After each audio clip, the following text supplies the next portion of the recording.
Buttigieg was approached by a student activist named Greg Chung about his big dollar donors during a campaign event. And let's take a look at how Buttigieg handled this question. But before we do, in case you have any difficulty hearing the question asked, it was, I wanted to ask you if you think that taking big money out of politics includes not taking money off of billionaires and closed door fundraisers. Take a look.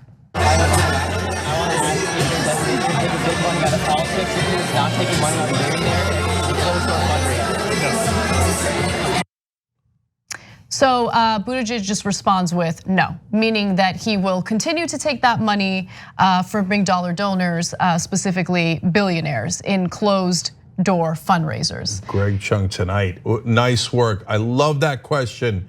Greg Chung for the win. Yes. So it's your government. You're supposed to hold people accountable.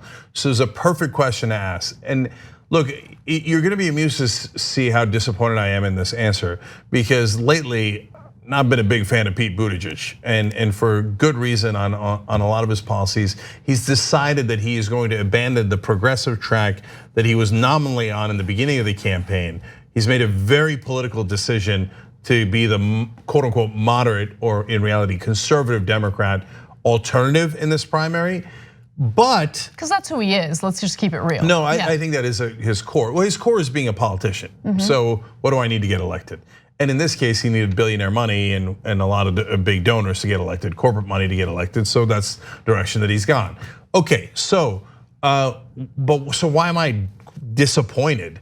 Well, early on, if you noticed, I actually gave Buttigieg credit on at least one issue, which was, ironically, money in politics, because he would talk about Supreme Court cases that other candidates didn't mention, like Buckley v. Vallejo, and you could see it on our old videos. I give him credit for that because I'm like, that's actually really thoughtful, because it's not just Citizens United, it was Buckley v. Vallejo and Bellotti that actually ruined our government in the first place by allowing corporations to give money to politicians.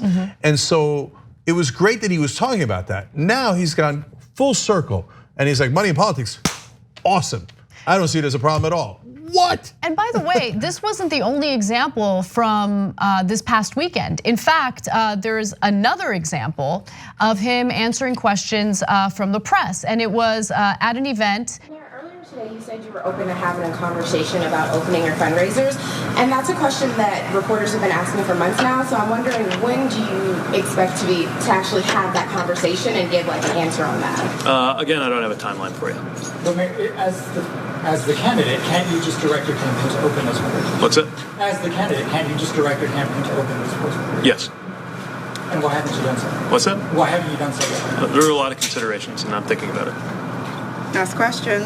Can you give us an example of those considerations? No. Thank you. Thank you. No, come on, 0% interest. I have 0% interest in that. Just so I give you the correct name of the event, it's the Local America Presidential Forum, where he took that question and answered it poorly, to say the least. So guys, getting money out of politics, just paying lip service to it is the bare minimum you could do, not even as a progressive, but as a Democrat. If you don't want to get money out of politics, are you really a Democrat? I mean, that's just, it's unbelievable to say that. Citizens United polls at like -12% among Democratic voters. But Buttigieg has banked his entire campaign on, quite literally, going to top donors and saying, what do you need? I'll do it for you. You give me the money, I'll pour it into ads in Iowa and New Hampshire. The media already loves me because I'm status quo and I sound intellectual and I speak Norwegian. And I'll change absolutely nothing. So the media loves me and you love me. So that's his campaign. But for him to get so brazen that he just says flat out no to getting money out of politics. Now don't get me wrong, he's in mid backpedal now. He'll further backpedal out of that because it is so disastrous a policy in the polling that he'd be like, no, I meant no, yeah, of course, money, I don't want money in politics. No, I mean, I want the money in politics and I want it to come to me, but I will pretend to be against money in politics later, even though I gave a very clear answer right there. Yeah, so look, there's been so much backlash in regard to how he answered those questions that now his campaign is saying that he will release a list of his donors and his campaign bundlers, which by the way, he had started doing early in the campaign and then later stopped doing. And so we'll see how that all plays out. But like, regardless of what his campaign does moving forward, and regardless of what his campaign is saying today about money in politics, we know who Pete Buttigieg is. Who he is what he represented in answering those questions in those videos. The lack of transparency, the honestly, the smug nature in which he answered it, and like, almost like he's annoyed that anyone would want to ask him that question. Yeah, we want to know. We want to know what motivates you, what influences you, what's happening behind the scenes, and who you're taking money from.